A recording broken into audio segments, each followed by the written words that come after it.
नमस्कार, मी सुवर्णा जोशी. अन्नदातामध्ये आपल्या सगळ्यांचं स्वागत. आज आपण अकोला जिल्ह्यातल्या कारलं उत्पादकाची यशोगाथा जाणून घेणार आहोत. त्याचबरोबर पुणे जिल्ह्यातल्या अस्वस्थ कांदा पट्ट्यातल्या शेतकऱ्यांचा कौलही जाणून घ्यायचा आहे. बहुचर्चित वॉटर कपच्या घडामोडी जाणून घ्यायच्या आहेत, बाजारभाव जाणून घ्यायचा आहे, तसंच माझा शेतकरी अजेंडा जाणून घ्यायचा आहे. चला तर सुरुवात करूया अन्नदाताला. यंदा रायगड जिल्ह्यातल्या आंबा उत्पादनात मोठी घट झाली आहे. जिल्ह्यात अवघा 50 ते 60% आंबा शेतकऱ्यांच्या हाती येण्याची शक्यता वर्तवली जाते. हवामानातल्या बदलामुळे यंदा रायगड जिल्ह्यात आंब्याचं उत्पादन वेगानं घटलंय. थंडीच्या कालावधीत मोहोर आला, पण अचानक तापमान वाढल्यानं हा मोहोर गळून पडलाय. त्यामुळे आंब्याचं उत्पादन मोठ्या प्रमाणात घटलंय. आत्ता आंबा टिकून ठेवण्यासाठी खरं जर उष्णतेची लाट पुन्हा आली तर त्यावेळेला आपल्या झाडांना पाणी देणं गरजेचं आहे. तसंच रोगराई डाग येऊ नये म्हणून बोर्डचं पण फवारणी करणं गरजेचं आहे. नाशिकच्या दुष्काळी चांदवड तालुक्यामध्ये पाणी फाउंडेशनच्या मार्गदर्शनाखाली श्रमदानाचं काम वेगानं सुरू झालंय. यंदा चांदवड तालुक्याचा सलग दुसऱ्यांदा वॉटर कप स्पर्धेत सहभाग आहे. त्यामुळे ग्रामीण भागात लोकांमध्ये आनंदाचं वातावरण निर्माण झालंय. या स्पर्धेत 15 गावांनी सहभाग घेतलाय. याची सुरुवात नांदूरटेक या गावापासून झाली. आमदार राहुल आहेर आणि सरपंच प्रभाकर ठाकरे यांच्या नेतृत्वाखाली टाळ मृदुंगाच्या गजरामध्ये गावातून सवाद्य मशाल फेरी काढण्यात आली आणि त्यानंतर गोपीचा माथा इथं श्रमदानातून जलसंधारणाच्या कामाला सुरुवात करण्यात आली. यावेळी मोठ्या संख्येने ग्रामस्थ आणि महिलांची संख्या होती. सर्वांनी गावासोबत संपूर्ण तालुक्याला दुष्काळमुक्त करण्याचा जणू विडाच उचललेला आहे.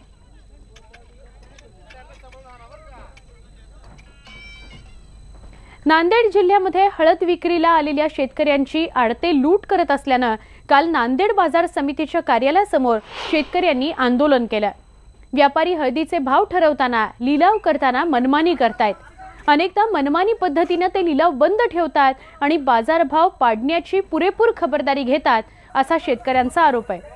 यामध्ये बाजार समितीने हस्तक्षेप करण्याची गरज असताना बाजार समिती प्रशासन मात्र ढिम्म आहे, असा आरोपही शेतकरी करतायत. हळदीचे भाव प्रति क्विंटल 8,000 रुपये इतके असले पाहिजेत, अशी मागणीही त्यांनी केली आहे.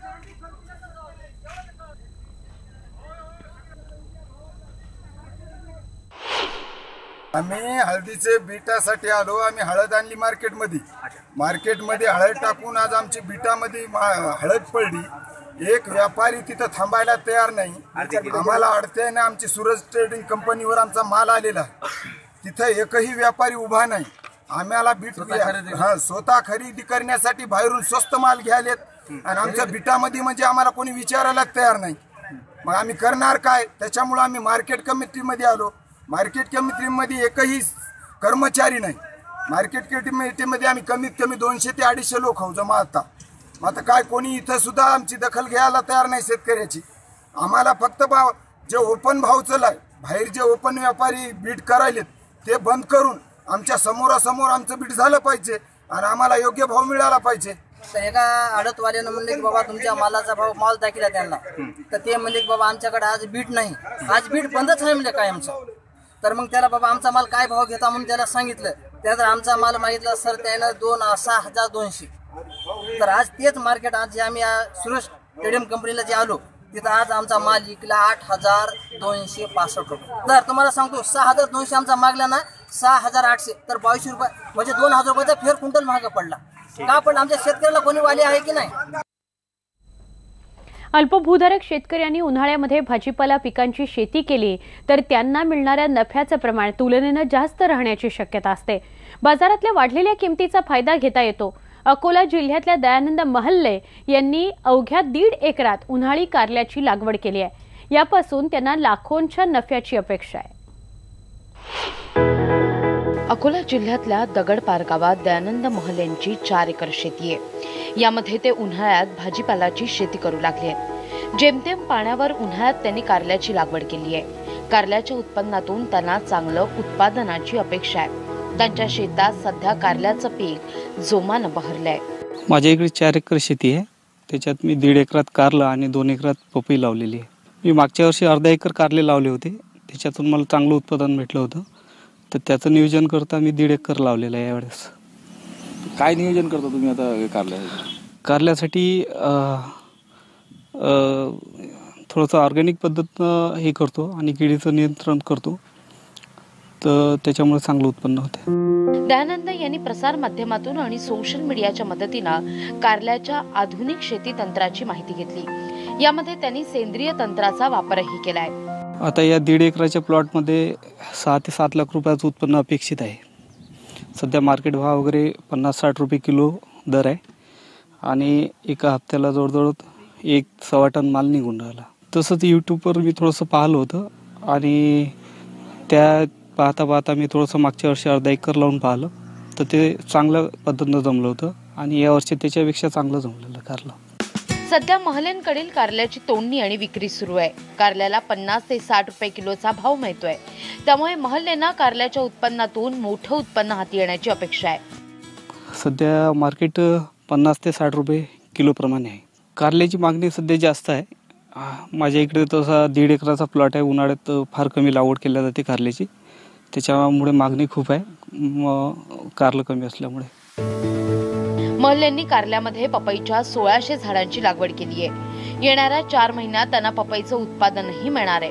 कारल्यापासून किमान 3 ते 4 लाख आणि पपईपासून सुद्धा किमान 3 ते 4 लाख रुपयांचं उत्पन्न हाती येईल अशी त्यांची अपेक्षा आहे. 2 एकर पपई लावलेली आहे मी. डिसेंबरमध्ये लावलेली आहे. 3-3.5 महिन्याचे झाले आता पपई वगैरे लागणं सुरू आहे त्याला. तर त्याची अंतर 5x7 वर केलेली आहे लागवड. एकरातनी 1600 झाडं बसलेले आहेत. पपईचं पीक हे ऑगस्ट महिन्यात चालू होईल आणि 2 एकरात जवळजवळ 8 ते 10 लाख रुपये उत्पन्न होईल. पारंपरिक शेती बरोबरच भाजीपाला आणि फळबागेचं नियोजन केल्यास भरघोस उत्पन्न शेतकरी घेऊ शकतो. मिश्र पद्धतीनं पिकांची लागवड केल्यास शेतकऱ्यांना उत्पादन खर्चात बचत साधता येतेच, सोबत उत्पन्नातही वाढ मिळवता येते.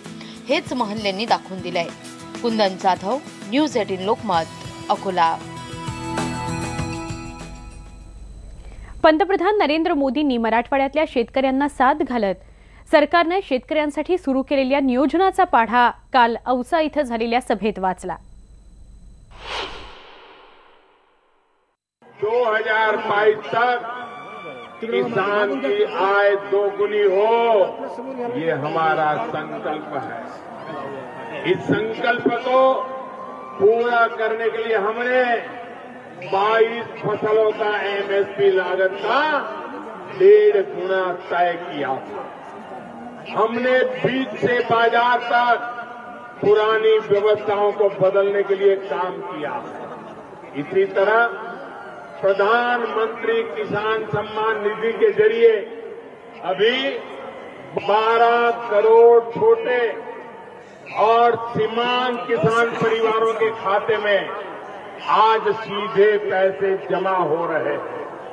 अब भाजपा ने कल जो संकल्प पत्र घोषित किया है, हमने देश के किसानों को वादा किया है कि चुनाव के बाद हमारी जब नई सरकार बनेगी और नई सरकार बनने के बाद पहले वाली जो हमने योजना बनाई है छोटे और सीमांत किसानों की, उसको आगे बढ़ा करके देश के सभी किसान परिवारों को ये योजना का लाभ मिलेगा. पैसे ट्रांसफर किए जाएंगे. साथियों, खेती के लिए पैसे की दिक्कत कम हो, इसके लिए ये भी महत्वपूर्ण बात मैं बताता हूं. खेती के लिए पैसे की दिक्कत कम हो, इसके लिए किसान क्रेडिट कार्ड से 1 लाख रुपये तक बिना ब्याज लिए आपको पैसे मिल पाएंगे. 0 ब्याज होगा. इसका ऐलान भी कल संकल्प पत्र में कर दिया गया. भाइयों और बहनों, चुनावों के बाद आने वाली एनडीए सरकार देश में एक और नई व्यवस्था शुरू करने जा रही है. ये है देश के किसानों के लिए पेंशन योजना. 60 साल के बाद देश के छोटे किसानों को मिलने वाली पेंशन उनके लिए एक बड़े सपोर्ट की तरह काम करेगी। ये किसानों को सामाजिक सुरक्षा के लिए बहुत बड़ा कदम होगा कि आने वाले समय में अगर युद्ध होंगे तो पानी के लिए युद्ध होने वाले। इस गंभीर स्थिति में क्या हिंदुस्तान सोता रहेगा? हाथ पर हाथ धरकर बैठे रहेंगे? एक दृढ़ता पार्टी, एक दृढ़ता सरकार का काम यही है, वो भविष्य की चुनौतियों को देखते हुए अभी फैसले ले। पानी की चुनौतियों को ध्यान में रखते हुए हम अपनी अगली सरकार में जल शक्ति के लिए एक अलग मंत्रालय बनाने जा रहे हैं। ये हमने घोषणा की। इसके तहत देश भर में नदियों को जोड़ने का काम होगा। तालाब, झीलों, सिंचाई व्यवस्था, जल संचय, जल संरक्षण, हर घर तक पानी पहुंचाना, हर खेत तक पानी पहुंचाना, इस मिशन मोड पर हम काम करने वाले हैं। लातूर के लिए पानी की ट्रेन पहुंची, ये तो पूरी दुनिया ने देखा। जल युक्त शिवार का लाभ भी देखा है। अब मां तुलजा भवानी के आशीर्वाद से इस क्षेत्र में पानी की दिक्कत कम हो, इसके लिए हम अपने प्रयास और बढ़ाएंगे। निवडणुकीच्या धामधुमीत शेतीचे आणि शेतकऱ्यांचे प्रश्न मागे का पडतायत? सत्ताधारी आणि विरोधक दोघांचंही याकडे दुर्लक्ष होतंय का? गेल्या 5 वर्षांमध्ये सरकारने अनेक नव्या योजना, हमीभावात वाढ केली आहे, पण कांदा, टोमॅटो आणि भाजीपाला उत्पादकावर मात्र महागाई वाढू नये म्हणून अप्रत्यक्ष अन्यायच केलाय, असा सूर पुणे जिल्ह्यातल्या बेल्ह्याच्या बैल बाजारामध्ये ऐकायला मिळाला। तिथला आढावा घेतला आमचे प्रतिनिधी रायचंद शिंदे यांनी।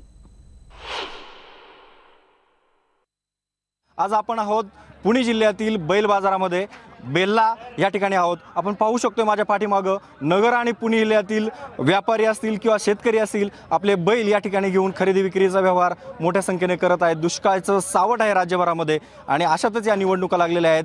या निवडणुकाच्या पार्श्वभूमीवर लोकांच्या मनामध्ये नेमकं काय आहे आपण जाणून घेणार आहोत। आपण थेट जाणार आहोत। बाबा, काय आहे तुमच्या परिसरामध्ये हवा? कोणाची सत्ता येईल आणि आता सध्या कोण आहे तुमच्या परिसरामध्ये? कोणाची जास्त हवा आहे? मोदीची हवा दिसते जास्त। मोदी सरकारची हवा दिसते। मोदी सरकारने तुमचे प्रश्न मिटवलेत का मागच्या 5 वर्षामध्ये? शेतकरी प्रश्न काय राहिलं, काय मिटवलं असं काय? ते काय सगळं थोडंच मिटतं, काय राहणारच आहेत ना, सगळेच काय मिटणार नाहीत। काय हवा आहे तुमच्या परिसरामध्ये? कोणाची? मोदीची, राहुल गांधी की शरद पवार? मोदीच का? और त्यांनी डिजिटल इंडिया केला आणि घरकुल योजना, जनधन योजना, मुद्रा लोन योजना, अशा बऱ्याच काही योजना आणल्यात, पण त्या सुप्त पद्धतीने त्या लोकांना अजून लोकांपर्यंत पोहोचल्यावर लोकांना कळलं काय खूप चांगलं सरकार आहे म्हणून। चांगलं सरकार आहे असं तुमचं मत आहे। अजून काही तरुण आहेत, काय सांगाल तुमच्या परिसरात कोणाची हवा आहे? आमच्या परिसरात तसं शिवसेना, मोदी सरकारची हवा आहे। तुम्ही काय सांगाल? मोदीचीच हवा आहे। मोदीचीच हवा सगळीकडे दिसते। या परिसरात सुद्धा काही शेतकरी आहेत, आपण त्यांना पण विचारणार आहोत। तुमच्याकडे काय हवा आहे, काय सांगाल? आमच्याकडे मोदी सरकार का? मोदी सरकारने कोणते प्रश्न मिटवलेले आहेत? मोदी सरकारने आम्हाला भरपूर म्हणजे हे केली मदत, आम्हाला घरकुलं ते भरपूर म्हणजे बरंच हे शेतकऱ्याला म्हणजे पेन्शन चालू केली, अल्पभूधारक शेतकऱ्याला 2000 रुपये आपलं 500 रुपये महिना चालू केला आणि अनुदान बी भरपूर दिलं। इथे एक शेतकरी आहेत। बाबा, तुमच्याकडे काय, मोदी सरकारची हवा आहे की राहुल गांधी? कोणी करू, राहुल गांधी करू नाही तर मोदी करू, एवढं काय नाही। कोणाचा काय फरक पडत नाही का? नाही पडतो ना, असं कसं मोदींनी चांगलंच केलंय। मोदींनी चांगलं केलेलं आहे। तुम्ही काय सांगाल, राहुल गांधी, मोदी सरकार की शरद पवार? कोण हवा या परिसराच्या एकूण विकासासाठी? यावेळेस राहुल गांधी आणि शरद पवारच पाहिजे शेतकऱ्यांचा प्रश्न सोडवण्यासाठी। का असं वाटतंय तुम्हाला? मागच्या 5 वर्षामध्ये नाराज आहात का सरकारवरती? नाराज आहात ना, कारण कांद्याला बाजार नाही, शेतकऱ्याचा काही प्रश्न सुटलेला नाही, सुशिक्षित बेकार झालेले आहेत, नोकर भरती अजिबात केलेले नाही, 4.5 वर्षामध्ये एकही असा सुशिक्षित बेकार नोकरीला लागलेला नाही. मग 5 वर्षांमध्ये मोदींनी फक्त आश्वासनच दिली का? आश्वासनच दिली ना त्यांनी. आजच्या दिन आलेच नाही ना त्यांनी दिलेले. आजचे दिन आलंच नाही असं तुम्हाला वाटते? तुम्ही काय सांगाल, तुमच्याकडे कोणाची हवा आहे? आमच्याकडे कोणतीच अजून सध्या नाही, काही माहितीच नाही. मोदी सरकार, राष्ट्रवादी की काँग्रेस, काय हवंय तुमच्या परिसरामध्ये? कोणाची जास्त हवा चालली?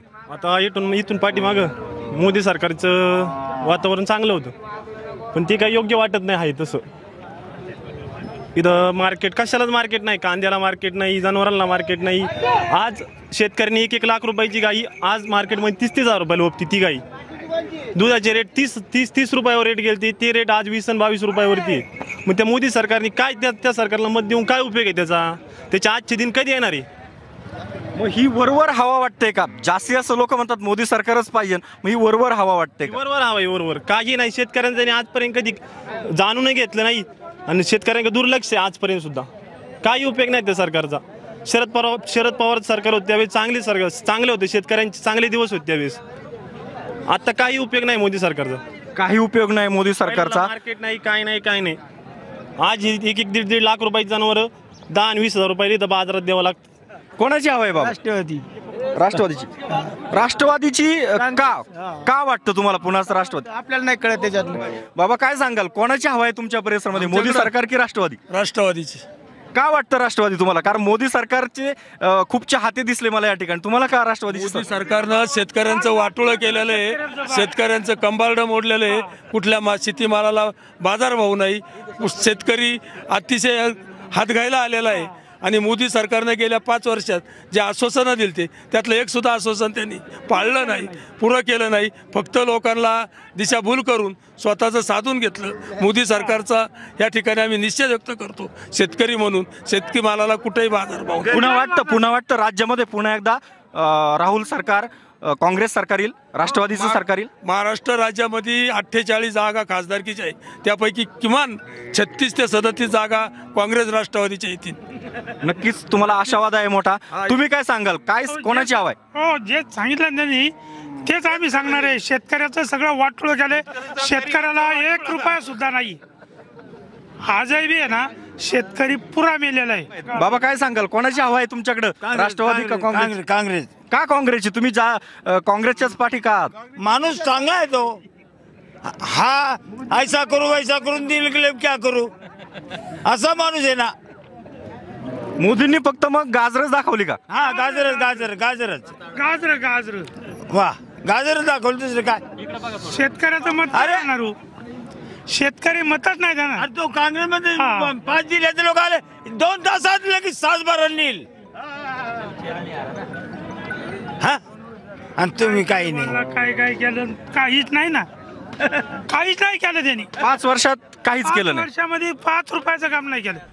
राष्ट्रवादी काँग्रेसचे नेते आणि रायगडचे काँग्रेस राष्ट्रवादी काँग्रेसचे उमेदवार सुनील तटकरे यांना कोकणातल्या शेतीमध्ये प्रक्रिया व्यवसायाची सुविधा द्यायची आहे. त्यांच्याशी या सगळ्या संदर्भात संवाद साधलाय आमचे प्रतिनिधी चंद्रकांत बनकर यांनी. रायगड लोकसभा मतदारसंघाचे आघाडीचे उमेदवार सुनीलजी तटकरे हे आता आपल्यासोबत आहेत. आपण त्यांना विचारणार आहोत की शेतीविषयक त्यांचं काय अजेंडा असणार आहे निवडणुकीत. कोकणामध्ये शेतकऱ्यांचं त्यांच्या अंगाखालील असलेलं क्षेत्र हे कमी धरण असलेला शेतकरी आहे. आणि विशेष करून कोकणामध्ये भात शेतीपेक्षा दुसरं काही पिकत नाही. भात शेती हे काही नगदी पीक राहू शकत नाही. वरकत जमीन मोठ्या प्रमाणावरती असल्यामुळे आणि एकेकाळी ती पण ओसाड होती. आदरणीय पवारसाहेबांनी रोजगार हमीची सांगड फलोद्यांशी घातल्यामुळे 3-3.5 लाख हेक्टर जमीन ही फळ लागवडीखाली त्या ठिकाणी मोठ्या प्रमाणावरती आली. त्यामुळे आता भाताचं उत्पन्न वाढण्याची शक्यता तशी कमी आहे. परंतु पवारसाहेबांनी किमान आधारभूत किंमत दिल्यामुळे ज्या ठिकाणी भाताशिवाय काही पिकू शकत नाही त्याच्यामध्ये नवीन विकसित केलेल्या जे काही हायब्रिड बियाणे आहेत त्याचा वापर करून कशा पद्धतीने भाताचं उत्पादन वाढवता येईल त्याचा प्रयत्न करावा लागेल. पण सर्वात महत्त्वाचं म्हणजे कोकणामध्ये उपलब्ध असलेल्या आंबा, काजू, नारळ, सुपारी या सगळ्यांच्यावरती प्रक्रिया करणारे कारखाने उभे करणं हे अत्यंत महत्त्वाचं ठरू शकतं.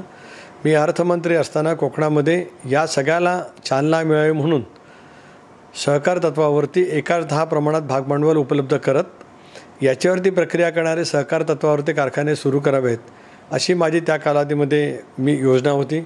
काही प्रमाणामध्ये ती थोडीशी पुढे गेली, पण ज्या गतीने जायला पाहिजे होती त्या गतीने ती गेली नाही. पण पुढच्या 5 वर्षामध्ये विशेष करून रायगड लोकसभा मतदारसंघात शक्य झालं तर पुढेसुद्धा कोकणातील फळप्रक्रिया करण्याचे उद्योग नवीन पद्धतीने आम्हाला सुरू करण्याची आवश्यकता लागेल. शेती आणि शेतीवरचे पूरक व्यवसाय याला चालना देण्याच्या दृष्टीकोनातून आम्हाला प्रयत्न करणं अत्यंत आवश्यक आहे. काही दिवसापूर्वी मी चिपळूण तालुक्यामध्ये एका गावामध्ये होतो. तिथे तर 90% लोक शेतीवरतीच आहेत. त्या गावांतील माझ्या महिला भगिनी कडधान्य असेल, भाजीपाला असेल याची मोठ्या प्रमाणावरती लागवड त्या ठिकाणी करतात. मला असं वाटतं अशी प्रयोग करत प्रत्येक पंचायत समितीच्या गणामध्ये 1-1, 2-2 गावं जरी आम्ही प्रायोगिक तत्वावरती निवडली आणि त्याच्यामधून या सर्व गोष्टीला जर काय प्राधान्य देण्याचा प्रयत्न केला तर मला असं वाटतं शेतीवरती सुद्धा अवलंबून राहणारा नवीन तरुण वर्ग जो शिकला आहे, सवरला आहे, आज पश्चिम महाराष्ट्रामध्ये ग्रॅज्युएट झालेली मुलं शेती करतात. त्याच धर्तीवरती कोकणामध्ये आधुनिक विचाराची क्रांती घडवायचं काम हे प्राधान्याने आम्हाला घ्यावं लागेल. मला या विभागाचा सखोल अभ्यास माहिती असल्यामुळे माझ्या पुढच्या 5 वर्षाच्या कालावधीमध्ये सुद्धा या कोकणातील आणि विशेष करून या लोकसभा मतदारसंघातील जलसाठे वाढवण्याच्या दृष्टिकोनातून अधिक भर दिला जाईल. आपण बघतोय की कोकणामध्ये आता ती परिस्थिती आहे, आता ही ते बदलणार आहेत असं त्यांनी सांगितलेलं आहे. चंद्रकांत बनकर, न्यूज 18 लोकमत, खेड, रत्नागिरी.